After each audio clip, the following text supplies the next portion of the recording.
Christmas at my parents' house was always a storm disguised as celebration.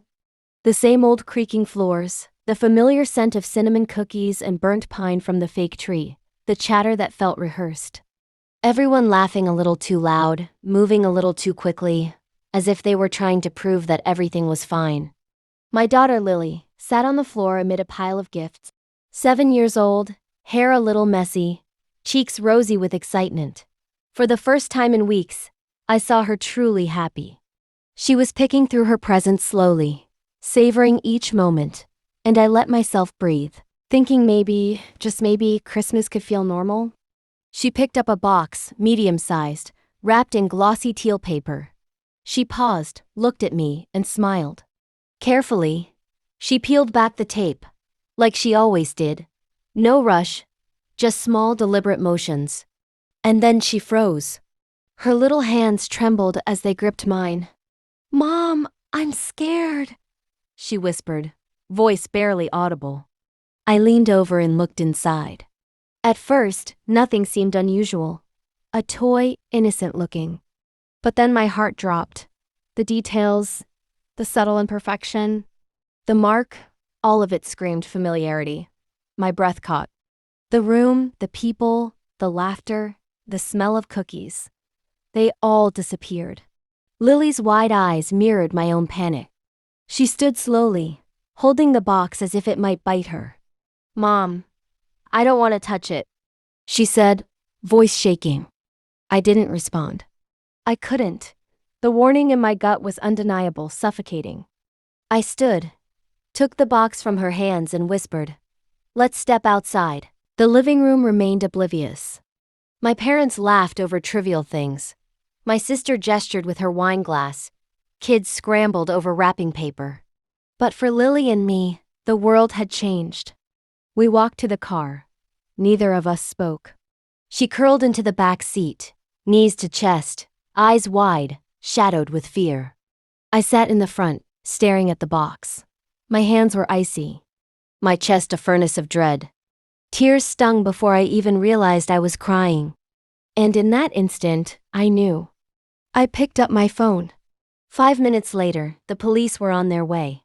To explain why that toy shook me to my core, I have to go back years. I'm the older sibling.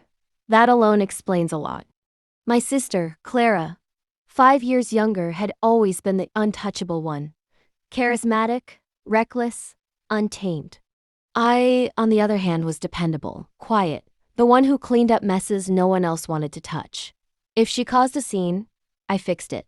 If she broke a rule, I bore the consequences silently. And my parents? They loved her like a sparkler dazzling, unpredictable, untouchable. Me? I was the glue, invisible, expected to hold everything together. Fast forward to now. Clara had 3 kids. I had my family, Mark, my husband, and Eli, our first. When Lily came along, she stepped into a home built on stability, love that didn't falter, a home where kids could thrive without fear. For 6 months, we believed we were safe. Until Eli vanished. It was a normal day at school. Lunch bell rang. Eli said he forgot something in his backpack. He walked out like any other day, and then he never came back. No witness. No note, no camera footage, nothing. His backpack was found behind a hedge a few blocks away. Nothing else. The world narrowed to silence. Sleep stopped. Mark stopped speaking. Lily cried herself awake, dreaming of her brother gone forever. And me, I stopped counting hours and started preparing for emptiness. I told myself we'd make it through Christmas. We'd smile. Show up. Survive.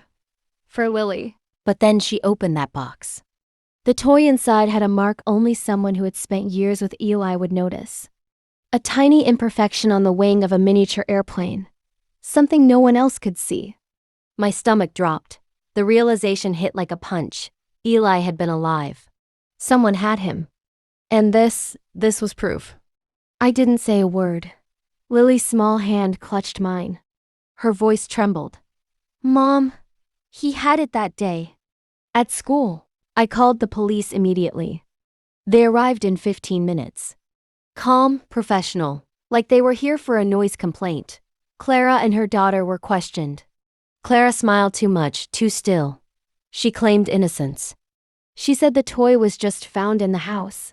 Mark and I knew better. That toy had belonged to Eli.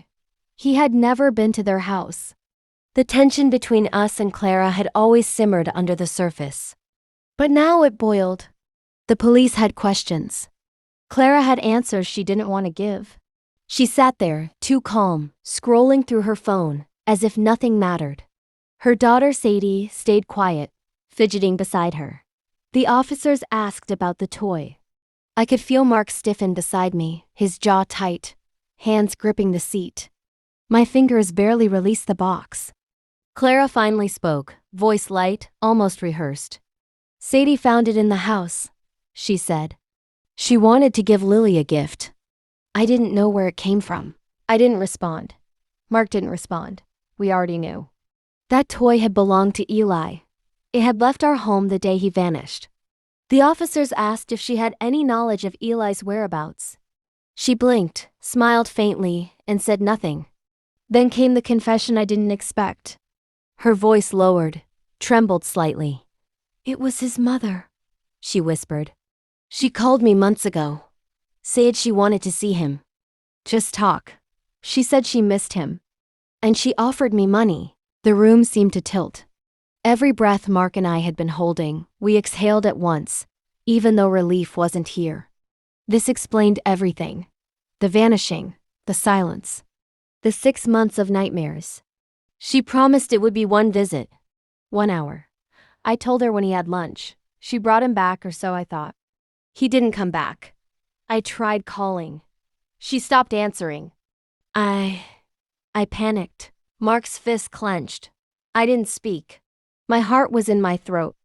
Clara's tears were silent, controlled, nothing like the tantrums of our childhood. She claimed she never meant harm, never intended this to stretch into months of terror. But her calm, her excuses, didn't undo what had been done. The police took detailed notes. They said they'd follow up. Clara's smile faltered just slightly as she realized that for once she wasn't in control. Mark and I left the house that night in silence. Lily stayed curled up beside me, holding my hand like she could hold the fear away. The world outside the car was cold, quiet. But in that stillness, we knew one thing: Eli was alive. Somewhere, waiting to be found. 3 days passed in a haze of waiting and dread. Every phone buzz made my heart leap, only to crash when it wasn't the call we were praying for. Then the phone rang. This time Mark answered. His grip on the receiver was tight, knuckles white, his jaw set. Mrs. Harper? A calm official voice said. We found her. Eli's mother. She's been living under an alias in Arkansas. We can arrange a video call if you're ready. I froze, my chest tightened. The world seemed unreal, as if the air itself had forgotten how to move. Mark nodded slowly, passing the phone to me. I didn't speak. I could barely think. Minutes later, we were escorted into a small room at the precinct. A laptop sat on the table, wires snaking around it. A tech officer adjusted the screen. Mark stood stiffly beside me, silent but alert. Lily clutched my hand, sensing the gravity of what was about to happen. The screen flickered, and there he was. Eli. Older, paler, but unmistakably him. He wasn't smiling, he wasn't crying. He was cautious, wary, trying to measure if the reality on the other side of the screen was safe. Hey, I managed, voice cracking. His eyes searched mine. You didn't want me, he said softly, repeating what his mother had told him. No, I whispered, shaking my head. That's not true. We never stopped looking for you. Not once. Mark leaned closer, voice steady. You're ours, always. Eli paused, rubbing the sleeve of his shirt. Doubt flickered in his eyes. I didn't know what to think. But now I know, he said. The officer signaled that time was up. We'll arrange to bring him back safely, Mark promised. Eli didn't smile, not fully, but the fear in his eyes had eased. Okay, he said. I'll be there. When we left the precinct, the weight of 6 months of grief still pressed on us. But for the first time, hope existed. The next step: bringing Eli home. Eli came home on a Thursday. The train station was quiet, except for the steady hum of life going on around us. He stepped off with a state caseworker at his side, a small duffel bag in his hand, looking like it belonged to someone else entirely. When he saw us, Mark, Lily, and me, he hesitated, unsure if this was real. But then Lily ran, her little arms flinging around him. He dropped the bag and hugged her, breathing in the familiarity he had forgotten. I approached slowly. His eyes were cautious, scanning for danger, but as soon as he saw me, he leaned in, burying his face against my coat. The first weeks were fragile. Eli barely spoke. He flinched at sudden noises, slept with the lights on. Lily stayed close, protective, almost like she believed that if she didn't blink, he might disappear again. We began therapy, taking small steps.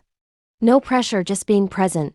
Slowly, carefully, we reminded him that he was safe. One evening, I found them on the bedroom floor, coloring quietly. Eli looked up, tentative.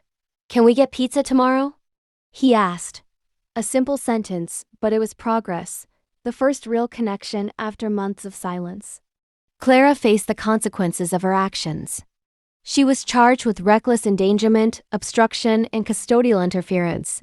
She took a plea deal: 18 months in county jail, 3 years probation, and permanent restrictions from working with children. She cried in court, claimed she hadn't meant harm, but the judge didn't buy it. Neither did we. Eli's biological mother, living under an alias in Arkansas, was arrested and extradited.